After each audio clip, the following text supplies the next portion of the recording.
From having one of the most played first-person shooters in history to finally releasing a new chapter for it, Valve has actually listened and has turned Counter-Strike 2 into a reality. What's it even gonna be like though? Well, you can rest assured that it's going to be an FPS again, but obviously there's more to it. Valve has announced that Counter-Strike 2 will be a free update to Counter-Strike Global Offensive. Yes, the free update trend that started back in the pandemic is still going strong, but whatever it is, it's kind of unbelievable that we're finally getting CS2. Right now, it's under beta testing, so you could say that most of the work for the game has been done. With that in mind, a limited test phase is also now in progress. However, while all this is going on, the original CSGO client will remain completely functional for all players. With Counter-Strike 2, Valve is taking a significant step forward by transitioning the game to its latest game engine, Source 2. In fact, the developer thinks that this is the biggest technological leap for the Counter-Strike franchise. Interestingly, the extent of the changes that CS2 will bring is still shrouded in mystery. Even the list of features and tech that is available in the limited testing phase is as limited as the name suggests. Nevertheless, fans are eagerly anticipating the update and are sure to be excited by any changes that Valve introduces, but that hasn't reduced the fans' excitement at all. You just can't understand the joy some of these players feel hearing that they'll finally be able to play the next installment in the CS series. So how much do we know if most of it has been kept under wraps? Well, for starters, let's discuss the smoke situation. Not sure if you completely remember the physics of the smoke grenades in the earlier versions of Counter-Strike, but take my word for it, it couldn't keep up with today's advancement in game physics. And isn't that obvious? Even CSGO wasn't doing that great of a job with it, but that's mostly due to the age-old engine. We'll talk about that later on. For now, you need to know that one of the more noticeable changes that CS2 is coming out with is volumetric smoke grenades. What this means is smoke will now be considered a physical object. Again, if it's still not clear, it'll be able to react dynamically to environmental elements such as lighting, gunfire, and explosions. It may sound very insignificant, but it's actually the complete opposite of it. Imagine smoke moving more realistically around objects in the environment. What's even more interesting is the fact that there's a counter to smoke. Both bullets and HE grenades will be able to push smoke away, making it easier to clear sight lines for players playing on the offense. This is probably one of the most significant additions to the game, which will add a new layer of realism and complexity. It would also allow the users to devise plans and strategies with logic instead of using hacks and tricks. Safe to say, the new experience is going to be an exciting one. And talking about experience, how's the gameplay going to be? As I said in the beginning, there's not exactly a lot of information on the topic, yet there's still enough for you to get excited. I mean, while the full gameplay experience has yet to be revealed, we have some insight into what players can expect. To start off, I know that many of you might be wondering if the game is going to change completely. If that's what you're afraid of, don't worry, nothing of that sort is happening. Sure, significant improvements will be made, but the feel of the original game is going to stay intact. Everything from being a first-person shooter to disarming explosives and trading game money for weaponry, it's all gonna be there. But don't you want a better looking and feeling game with all of that? I bet you do. And well, it looks like Valve is actually gonna deliver. Not just that, there's a lot of development on the responsiveness side of things too. Who doesn't know how competitive this game has been in the past, with winning margins so small that in many cases, no one finds out the victor till the end of the game? For a game like this, it's great that Valve is also pouring in resources to improve the responsiveness. In reference to that, the developers are completely overhauling how the game tracks player movement, shooting, and throwing. This will in turn get rid of any issue that the players may have faced in the past regarding the tick rate. What's that, you ask? Well, in the past, CSGO players had to communicate their actions to the server using discrete time intervals, also known as ticks. This may have worked out back in the day when technology wasn't that advanced, but in today's time, it doesn't stand a chance. So, the new architecture that the new game's being developed on will be able to ensure that the servers know the exact instant the motion is executed. That means each shot fired, every grenade thrown, and every move made will be that much clearer in the gameplay. Again, this would result in game mechanics where moving, shooting, and throwing grenades movements will feel more natural and responsive. Players can expect that their actions will be executed with precision and consistency, something that they've demanded and asked for years. That's not all though, because the maps also get a makeover.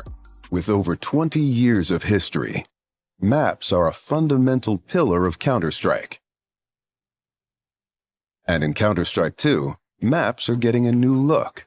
But don't worry, you can still bring along your countless hours honing strategies and exploiting every corner and crevice. Till now, I've talked mostly about the technical stuff, but I'm sure many of you are more interested in how the game will look. More importantly, what are the maps going to be? So I'm happy to tell you that some of your favorites are going to return. Now, Valve has announced that old maps will get a fresh coat of paint thanks to the new map-making tools in Source 2. One very important feature would be the addition of pre-baked lighting, and there are 3 categories of maps: touchstone maps, upgrade maps, and full overhaul maps. The touchstone maps will include maps such as Dust 2, Mirage, and Train. Most probably their purpose is to allow players to evaluate gameplay changes from CSGO to Counter-Strike 2. Not just that, but it'll allow them to transition from the older engine to the new one. Other maps such as the upgrade maps will include maps such as Nuke, Ancient, and Baggage. These have received a huge graphical overhaul. This allows for better looking lighting, materials, and reflections. And last but not least, full overhaul maps. Like Overpass and Italy have undergone a complete overhaul of their look and systems, similar to what Inferno or Dust 2 experienced in CSGO. It's pretty clear that Valve has taken the full liberty of using the new Source 2 tools. For example, the mapping tools, remodeling key areas, and reworking the lighting in previously dark areas, such as Connector on Overpass.